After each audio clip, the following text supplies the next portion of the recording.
Assalamualaikum warahmatullahi wabarakatuh. Saya Angga Viganta dengan NPM 2022 110095. Sini saya akan menjelaskan tugas nomor 15, program pengelompokan mahasiswa berdasarkan IPK. Tujuan program ini digunakan untuk mengelompokkan mahasiswa ke dalam tiga kategori berdasarkan nilai IPK-nya. Kumlot lebih besar atau sama dengan 3,5, baik antara 2,75 sampai 3,5, cukup di bawah di 2,75. Penjelasan kodenya deklarasi list, dim kumlot as new list of string, dim baik as new list of string, dim cukup as new list of string. Tiga list ini digunakan untuk menyimpan nama mahasiswa sesuai dengan kelompok IPK-nya. Tombol tambah BTN tambah. Ketika tombol tambah diklik, program mengambil nama dan IPK dari teks nama dan teks IPK.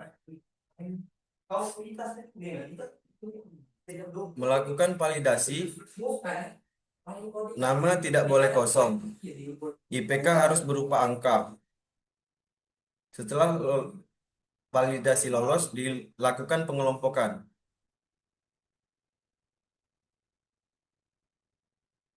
If IPK lebih besar atau sama dengan 3,5, kumlot. IPK lebih IPK lebih dari 2,75, baik, else cukup. Menampilkan pesan bahwa data berhasil ditambahkan. Mengosongkan input agar siap untuk data berikutnya. Kesimpulan bagian ini, fungsi BTN tambah berguna untuk menyimpan data mahasiswa sesuai kategori IPK. Tombol tampil, BTN tampil. Ketika tombol tampil diklik, program akan menampilkan daftar mahasiswa dari setiap kategori ke dalam list box. IST hasil. Jika tidak ada data dalam kategori tertentu, program menampilkan teks tidak ada.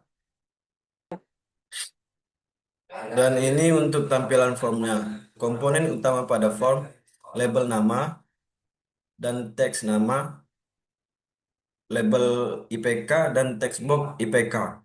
Button tambah untuk menambahkan data. Button hasil atau tampil untuk menampilkan daftar mahasiswa. Listbox is hasil menampilkan hasil pengelompokan.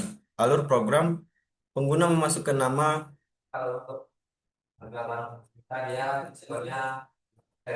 dan IPK.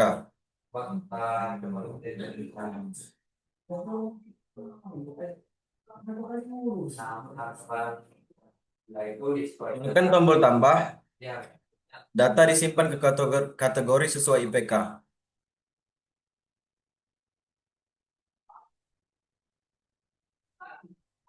Menekan tombol hasil, hasil seluruh kategori ditampilkan di layar. Kesimpulan akhir, program ini membantu mempermudah pengelompokan prestasi akademik mahasiswa secara otomatis berdasarkan nilai IPK, menggunakan struktur list dan kondisi if, else di Visual Basic. Terima kasih sebelumnya. Assalamualaikum warahmatullahi wabarakatuh.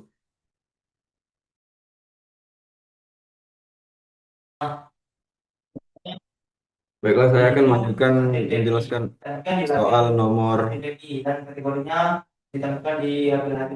soal nomor 4. Program diskon barang. Ini digunakan untuk menghitung harga akhir suatu barang setelah mendapatkan diskon sesuai dengan ketentuan harga yang dimasukkan oleh pengguna. Penjelasan kode, deklarasi variabel, dim harga S double, dim diskon S double, dim harga akhir S double. Ketiga variabel ini digunakan untuk menyimpan nilai harga barang, persentase diskon, dan hasil setelah dikurangi diskon. Validasi input. Bagian ini memastikan bahwa input teks harga benar-benar berupa angka. Jika tidak valid, muncul pesan error dan perhitungan tidak dilanjutkan.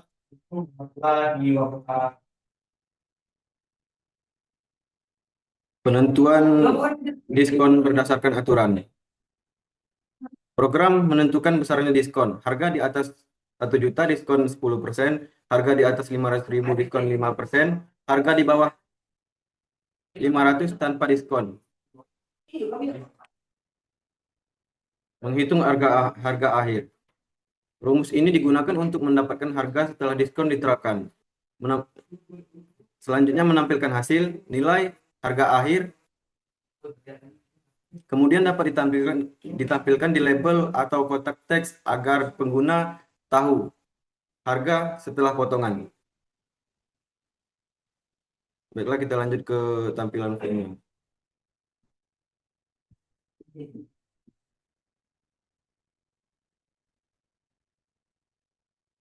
Di sini ada text box harga untuk memasukkan harga, tombol BTN hitung untuk menjalankan perhitungan, label untuk menampilkan harga akhir. Contohnya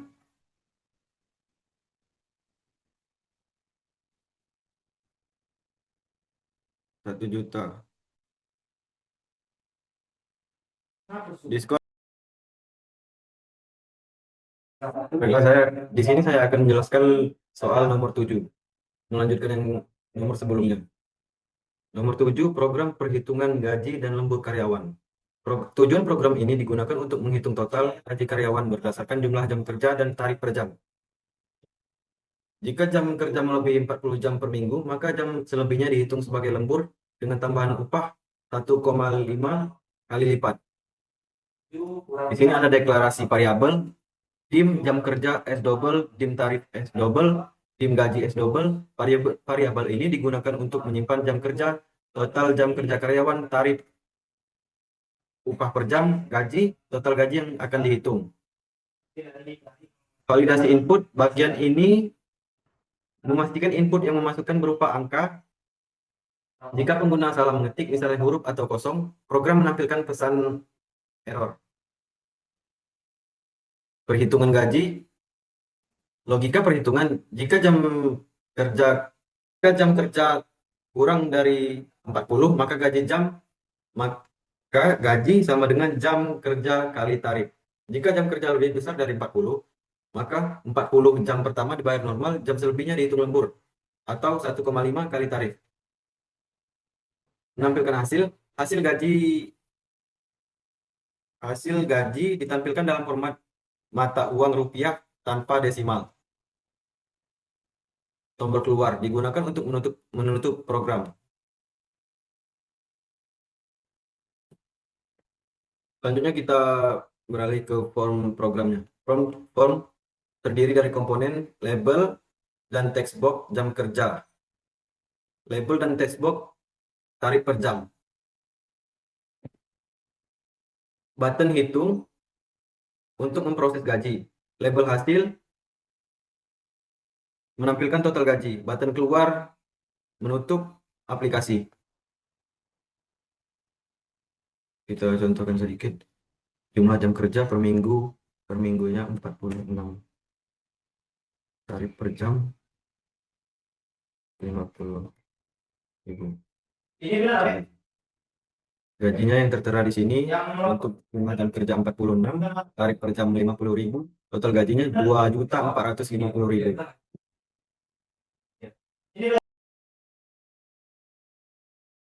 Selanjutnya saya akan menjelaskan nomor 5. Program penentuan nilai huruf berdasarkan nilai angka. Tujuan program ini dibuat untuk mengonversi nilai ujian dalam bentuk angka menjadi nilai huruf seperti A, B, C, D, atau E. Sesuaikan dengan rentang nilai tertentu. Deklarasi variabel, dim nilai S integer, dim huruf S string. Variabel nilai digunakan untuk menyimpan nilai angka yang diinput oleh pengguna, sedangkan huruf digunakan untuk menyimpan hasil konversi ke nilai huruf. Kedua, validasi input. Kode ini memastikan bahwa data yang dimasukkan berupa angka. Jika pengguna mengetik huruf atau karakter lain, program akan menampilkan pesan error dan berhenti. Nilai huruf atau select case. Select case nilai case 90 to 100 huruf sama dengan A. Case 80 sampai 89 huruf sama hurufnya B. case 70 sampai 79 hurufnya C, case 60 sampai 69 hurufnya D, case lebih kecil daripada 60 hurufnya E. Bagian ini menentukan nilai huruf berdasarkan nilai rentang 90 sampai 100 A, 80 sampai 89 B, 70 sampai 79 C, 60 sampai 69 D, di bawah 60 E. Jika nilai di luar 0 sampai 100 maka muncul peringatan. Menampilkan hasil setelah nilai huruf ditentukan, hasilnya ditampilkan pada label form.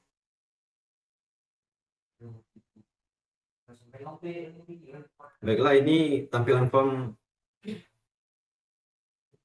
Form terdiri dari beberapa komponen utama. Label nilai, ujian, petunjuk untuk kolom input, text box nilai, tempat pengguna mengetik nilai angka, button proses atau BTN proses untuk menjalankan perhitungan dan menentukan nilai huruf. Label hasil atau label nilai huruf tempat menampilkan hasil nilai huruf seperti A, B, C atau A, B, C, D atau E. Kita coba masukkan nilai 98. Baiklah, di sini tampil bahwa grade-nya A. Kesimpulan akhir, program ini memudahkan guru atau pengguna untuk menilai hasil ujian secara otomatis. Dengan validasi input dan struktur select case, program mampu memberikan hasil cepat, tepat, dan praktis tanpa perlu menghitung manual.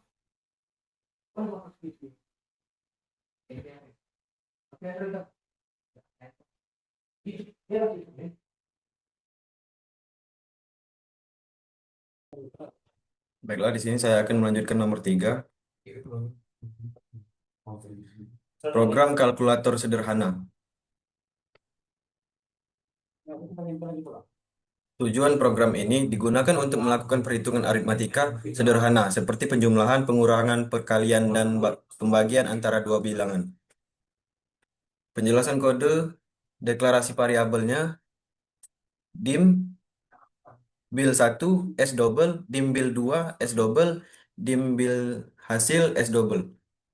Variabel bil 1 dan bil 2 menyimpan angka yang dimasukkan pengguna, sedangkan hasil digunakan untuk menampung hasil perhitungan. Validasi input, bagian ini memastikan kedua input benar-benar berupa angka. Jika salah, muncul pesan masukkan bilangan yang valid. Pemilihan operasi, program mengecek tombol operasi yang ditekan pengguna. Plus untuk penjumlahan, min untuk pengurangan, bintang untuk perkalian, garis miring untuk pembagian. Menampilkan hasil. Hasil perhitungan ditampilkan di label hasil. Selanjutnya kita lanjut ke tampilan form programnya. Form terdiri dari komponen berikut. Text box, text bill 1, bilangan pertama, text box, text bill 2, bilangan kedua, button, tambah, kurang, kali, bagi, memilih operasi hitung. Label output menampilkan hasil. Pengguna cukup memasukkan dua angka, menekan tombol operasi yang diinginkan, dan hasil akan langsung muncul di layar.